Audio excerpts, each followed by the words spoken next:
What if I told you the Dallas Cowboys didn't fall off? They just quietly reloaded. With Diggs, Overshown, and Revel coming back, and Quinnen Williams plus Logan Wilson added to the mix, this defense might be the best kept secret. Of course, the media won't say it, but the Cowboys just built a future, and it starts now. Yes, it is Boss Show Me, obviously coming back to bring you another one. Another one. So listen, it's hope. It's hope. And it's momentum, most importantly. So before we get into it, obviously we got to talk about how to put some money in y'all pocket. And that's with Sleeper app. Go for a Hail Mary on Sleeper picks and win up to 100 times your money. Use promo code BCS and Sleeper will 100% match your first deposit up to $100 instantly. So with this hope, you have to look at it from the momentum and the timing. The odds is not with Dallas, because it's easy to go with the Debbie Downers. It really is. Because it's a lot of people that say, boss, it's over. It's over. Statistically, yeah, you can go with that. That's fine. But it's been worse odds that we had to overcome, and we have. So if we've overcome odds in the past, I'm not going to stand back and be like, we can't do it now. That's just not my style. And so this is going to be a good show, especially if you wait to the end, because the biggest part I'm going to talk about is at the end. But right now, yes, it's a 5 to 9% chance of us even making the playoffs. Okay. So, but let's talk about some of the momentum things that's going on. So one of the momentum things that's going on is Clowney, right? And I just did a video on that, and it's doing really, really good. Is he a replacement for Micah Parsons? Absolutely not. No. Oh, hell no. But is the timing of him starting to break out? Yes. And I just did a film breakdown on that. I think it got up to about 6,000 or 7,000 views. That's pretty good. But it's evident, and it just happened. So remember, we picked him up off the couch. So sometimes it takes them legs a little while to get going. And that's why I said, even with Diggs, I said, I need to give him about six weeks. That's exactly what I said, coming straight out of training camp. But of course we didn't do that. Of course we didn't. But moving on from that, I'm just looking at all the momentum.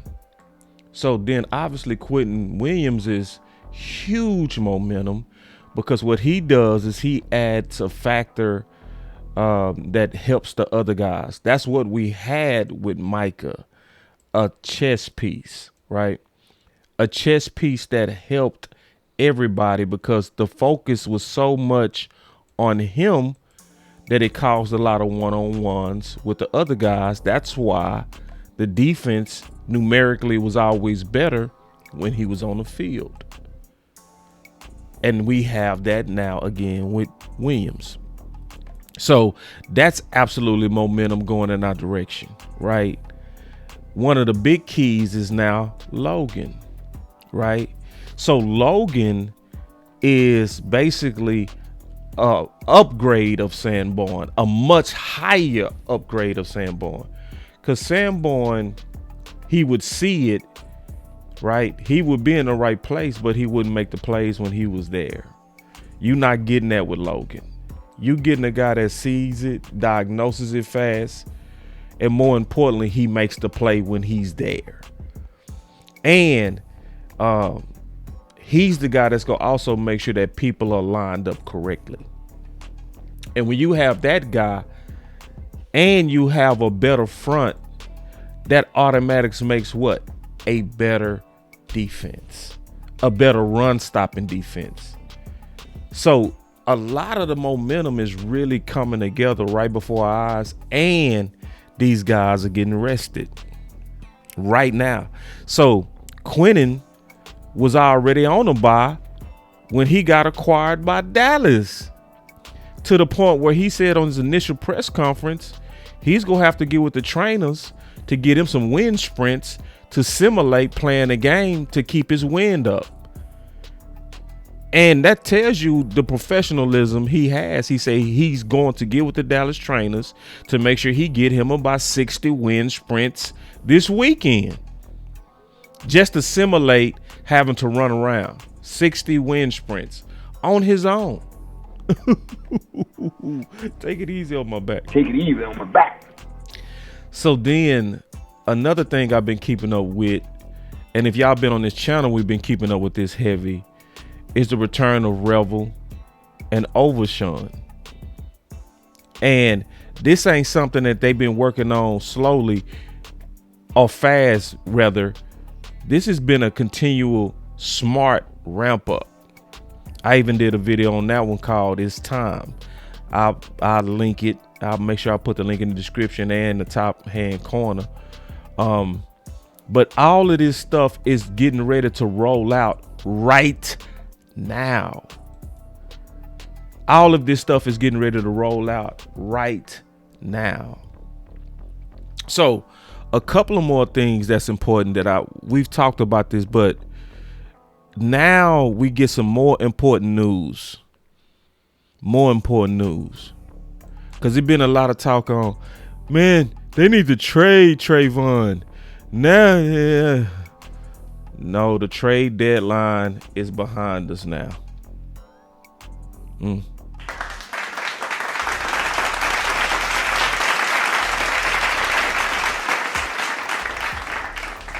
Which means we can stop all that talking.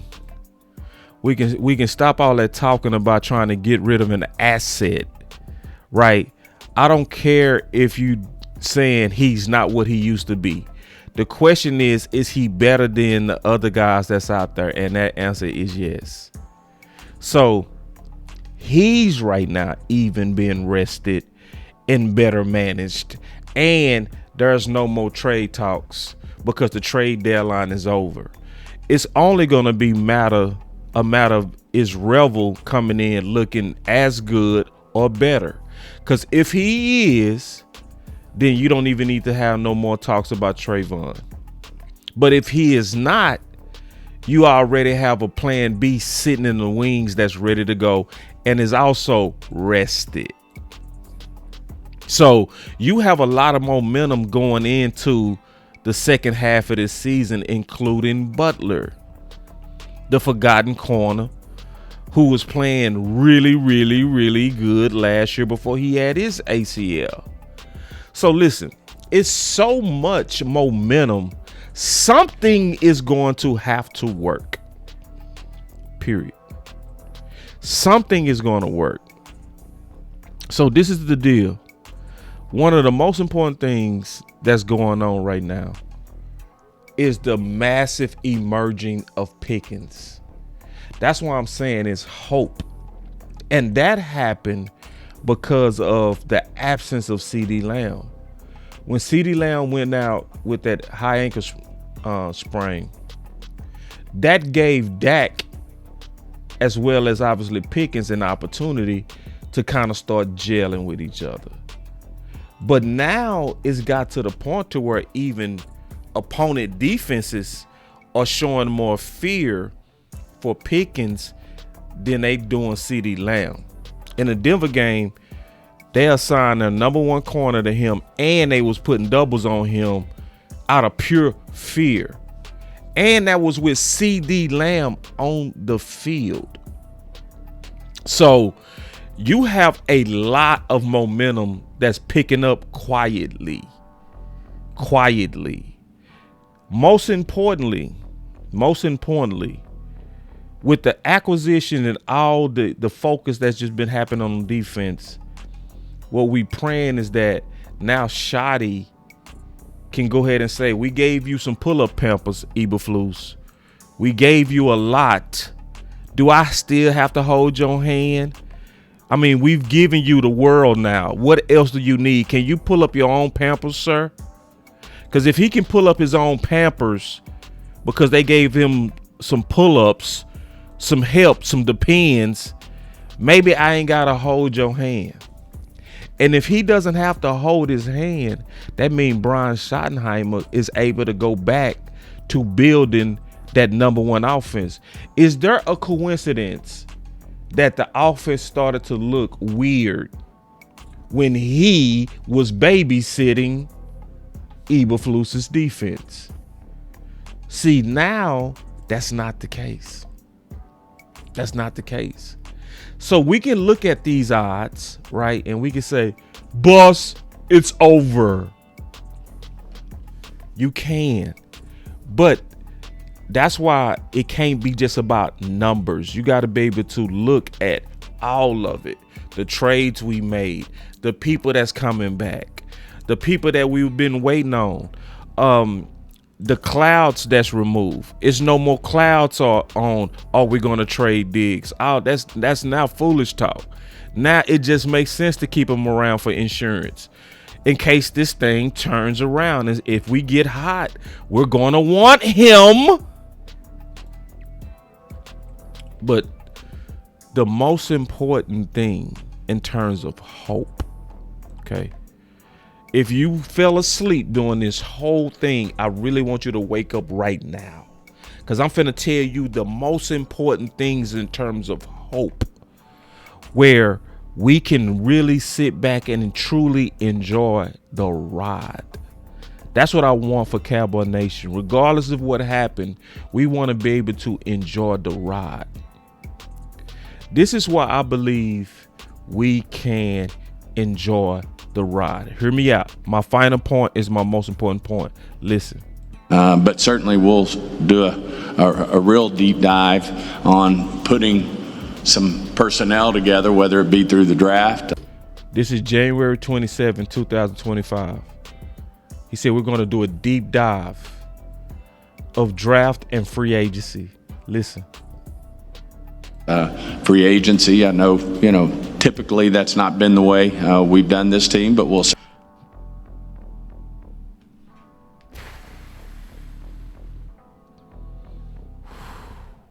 Clap it up.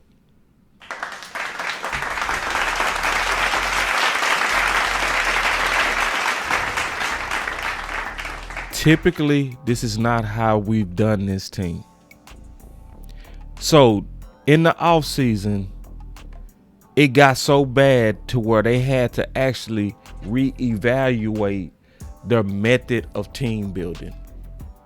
Meaning we have true bastard opportunities now. The era is starting to switch. We're starting to go from our guys. Now we're getting to a place to where free agents and draft picks are now starting to get potentially seen as brothers. Not the drafted guys are ours and you other guys that's free agents, you don't really fit our growth strategy. No, Steven said, and this is the part they have been doing. We go do a deep dive and we're going to evaluate.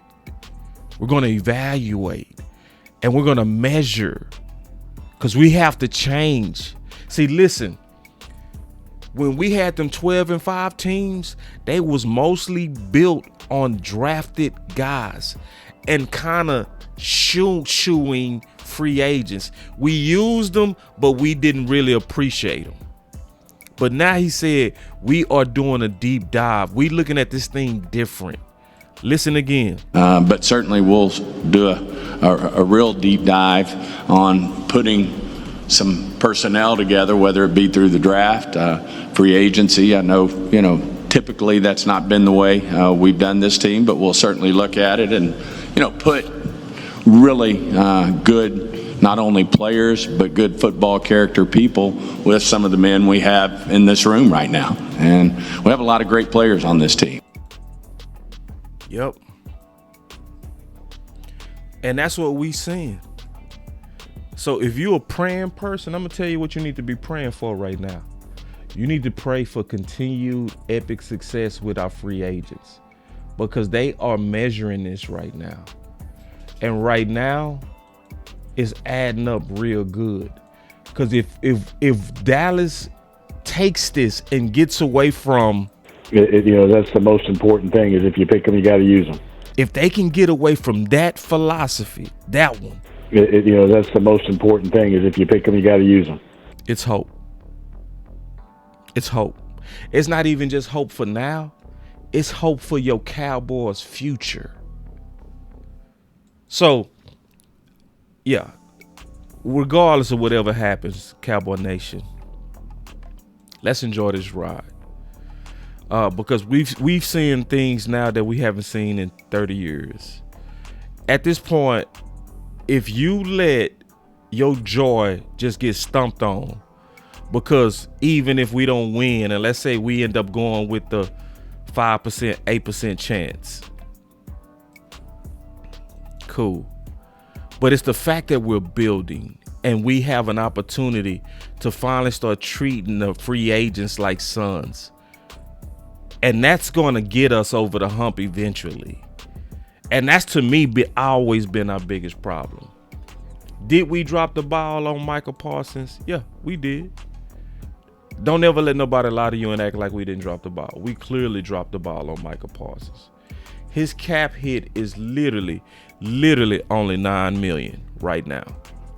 You could have actually did everything with Michael Parsons. You could have had Quinnen. You could have did everything with him. Real talk. I ain't gonna never lie to y'all. But you didn't. The most important thing, though, is this. You making up for it. And you making some changes. So, it's your boy Boss Show Me, man, bringing you another one. And if you like content like this, the only thing we ask you to do is to hit that like and share. And subscribe to this channel. Because, listen, y'all not gonna stop being Cowboy fans. Most of y'all. So, even if you don't win out this year, you've built the foundation now for the future to where at some point, we're gonna be able to have way better futures if they don't just mess it up. It's your boy Boss Show Me. I'm out.